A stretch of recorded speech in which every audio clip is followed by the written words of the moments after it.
मनुष्य के विनाश का कारण क्या होता है। जय श्री राम दोस्तों, अगर आपको ये मेरी जो कहानी है ये पसंद आएगी। कहानी मेरी नहीं है, ये मैंने कहीं पढ़ी है, लेकिन मैं आपको सुनाना चाहती हूँ। और ये कहानी आपको अच्छी लगेगी तो मेरे वीडियो को लाइक करें, कमेंट करें और मेरे चैनल को सब्सक्राइब करें। तो दोस्तों शुरू करते हैं आज की कहानी। कालिंदी के महापंडित कौत्स स्नान कर भगवती उषा का वंदन कर रहे थे। एक घड़ियाल उन्हें काफ़ी दूर से ताक रहा था, किंतु कौत्सु ऐसी ऊंची और सुदृढ़ शिला पर बैठे थे कि घड़ियाल वहां तक पहुंच भी नहीं सकता था। अब उसने एक युक्ति सोची। यमुना की तलहटी से रत्नों का ढेर उठाकर उसने उसके ऊपर उछाला। मोतियों का ढेर कौत्सु के आसपास जाकर बिखर गया। कौत्स ने चारों ओर बिखरे मोती और मणि मुक्ताएं देखी तो अंतःकरण में छिपा हुआ लोभ जाग पड़ा। मन में विलासितापूर्ण जीवन का चित्र बनने लगा। कोई और ना आ जाए, इस भय से कौत्स जल्दी जल्दी वह रत्न बीन कर अपने वस्त्रों में बांधने लगा। घड़ियाल को अवसर मिल गया। जल से ऊपर शीश निकालकर उसने कहा, आचार्य श्रेष्ठ प्रणाम, आपके दर्शन कर मैं कृतकृत्य हो गया। यह तो मेरी बहुत छोटी सी भेंट थी। आपको जल्दी ना हो तो आप मुझे त्रिवेणी तक पहुंचा दें। मैं वहां का रास्ता नहीं जानता हूं। यदि इस पुण्य कार्य में आप मेरी मदद करें तो मैं इन तुच्छ मोतियों से भी बढ़कर 5 मुक्ताहार दे सकता हूं आपको।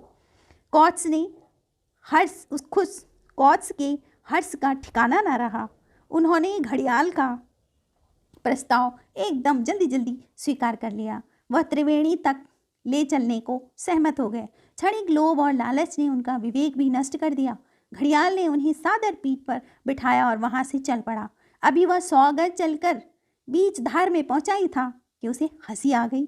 घड़ियाल को हंसते हुए देख कौत्स थोड़ा डरा, ठिठका और पूछा, तात, असमय आपकी हंसी का रहस्य क्या है।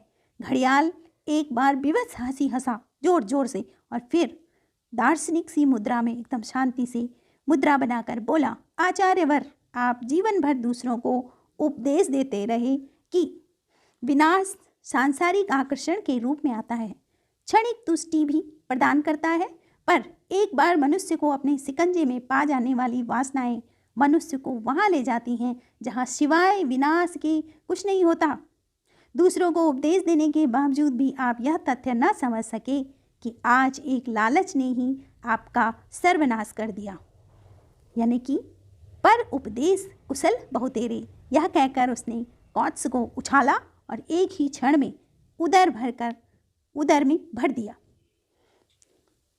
सच है, सांसारिक आकर्षणों में जो अडिग नहीं रह सकता, वासनाएं उसे खा जाती हैं। जैसे कौत्स को घड़ियाल ने धोखा देकर चट कर दिया, तो हमारी विनाश का कारण सांसारिक वासनाएं ही हैं। तो आपने इस कहानी से क्या सीखा?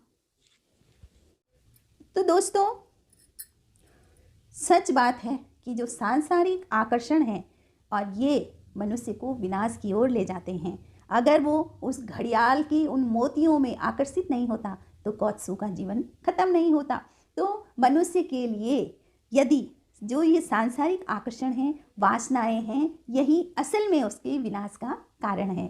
तो अगर मनुष्य की समझ में इतना आ गया तो समझ लीजिए कि जीवन में आनंद है, आनंद ही आनंद है।